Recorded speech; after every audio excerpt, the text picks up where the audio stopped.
नमस्कार विद्यार्थियों। पिछले वीडियो में हमने अध्ययन किया था काल के बारे में। काल क्या होता है उसकी परिभाषा को समझा। काल के 3 भेदों के नाम पढ़े: भूतकाल, वर्तमान काल और भविष्यत काल। उसके बाद में हमने अध्ययन किया भूतकाल का विस्तृत, उसके भेद पढ़े। अब हम पढ़ेंगे वर्तमान काल। व्याकरणिक परिभाषा के अनुसार क्रिया के जिस रूप से वर्तमान समय में मौजूद कोई स्थिति या किसी घटना के होने का संकेत मिलता है उसे वर्तमान काल कहते हैं।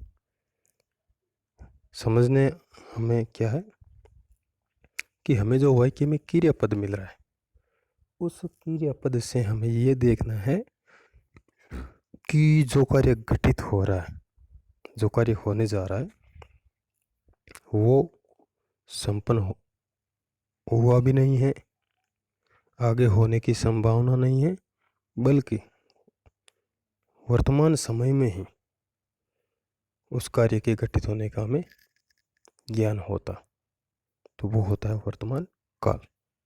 जैसे धर्मेंद्र जा रहा है, करता है धर्मेंद्र और क्रिया है जाना, तो जाने की जो क्रिया है वो वर्तमान काल में घटित होती हुई प्रतीत हो रही है। उसी तरह से विनोद पुस्तक पढ़ता है, करता है विनोद, उसका कर्म है पुस्तक और उसकी क्रिया है पढ़ना। तो पढ़ना क्रिया का बोध है वर्तमान काल में ही है।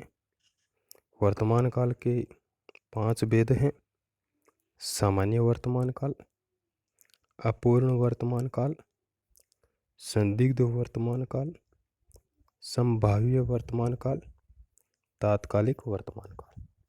विद्यार्थियों, मैं आपको बता दूं कि वर्तमान काल के भेद को लेकर के हमें कुछ पाठ्य पुस्तकों में इसके 3 भेद बताए जाते हैं और मैंने यहाँ पर 5 भेद बताए हैं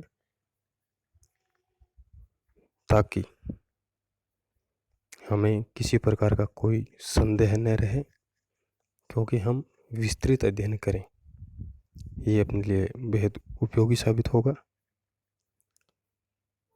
क्योंकि आज के जो प्रतियोगिता परीक्षाओं के दौर को देखें तो उनमें इनके 5 भेदों को समझाया जाता है। इसी आधार पर मैं भी आपको इसके 5 भेद बताऊंगा। तो इसका पहला है सामान्य वर्तमान काल। तो सामान्य वर्तमान काल क्या होता है? सामान्य वर्तमान काल में बताया है कि क्रिया का व्यापार सामान्य रूप से होना पाया जाता है, उसे सामान्य वर्तमान काल कहते हैं। विद्यार्थियों, जब क्रिया घटित होती है, जो कार्य घटित हो रहा है और उसमें उसकी सामान्य अवस्था बताई जा रही है, तो जब सामान्य अवस्था या उसका सामान्य स्वरूप प्रकट हो रहा है तो वहाँ पर सामान्य वर्तमान काल होता है।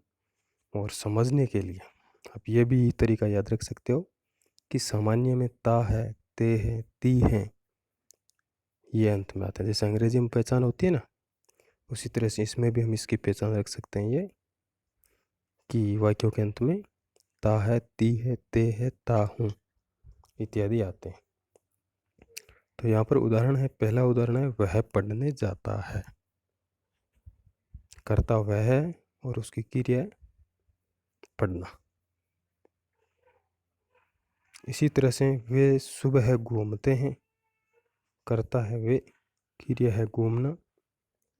राकेश भागता है, करता है राकेश, क्रिया है भागना। हवा चलती है। उसके बाद में वर्तमान काल का दूसरा भेद है अपूर्ण वर्तमान काल। अपूर्ण का अर्थ होता है अधूरा। कार्य के सतत जारी रहने का बोध होता है परंतु वह पूर्ण नहीं हुआ। क्रिया के जिस रूप से यह पता चलता है कि कार्य शुरू हो गया है और चल रहा है, अर्थात उसके पूर्ण होने का पता नहीं चलता, उसे अपूर्ण वर्तमान काल कहा जाता है।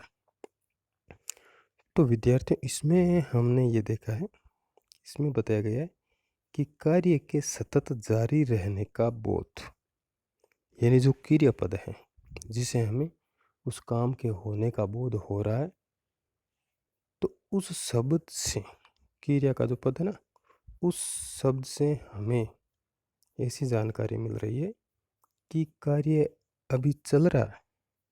सतत का अर्थ होता है निरंतर, कि कार्य रुका नहीं है, कार्य अभी जारी है, अभी चल रहा है और वह पूरा नहीं हुआ है। इसके अलावा इसमें यह भी बोध होता है कि कार्य शुरू हो गया है और चल रहा है।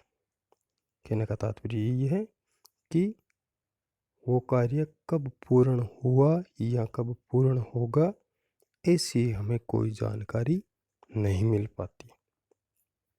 ऐसी जब स्थिति होती है वहाँ पर होता है अपूर्ण वर्तमान काल। अपूर्ण अर्थात आधा अधूरा। जैसे मैं पत्र लिख रहा हूँ, इस वाक्य में कर्ता है मैं, उसका कर्म है पत्र और क्रिया लिखना।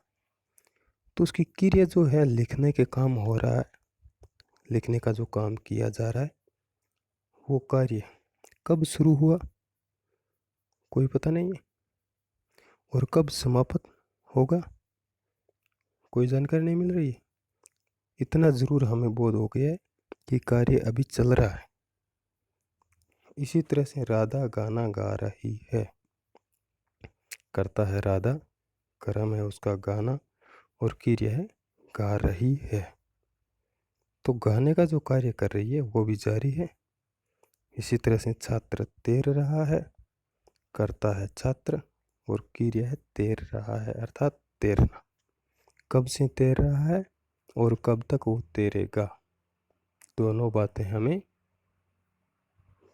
ज्ञात नहीं हो पाती है। दोनों बातों का हमें बोध नहीं हो रहा है। हमें केवल इतना ही बोध हो रहा है कि कार्य जारी है। तो जब कार्य जारी होने का बोध होता है तो वहाँ पर होता है अपूर्ण वर्तमान काल। विद्यार्थियों, आज के इस वीडियो में इतना ही। आगे का दिन हम अगले वीडियो में करेंगे। धन्यवाद, नमस्कार।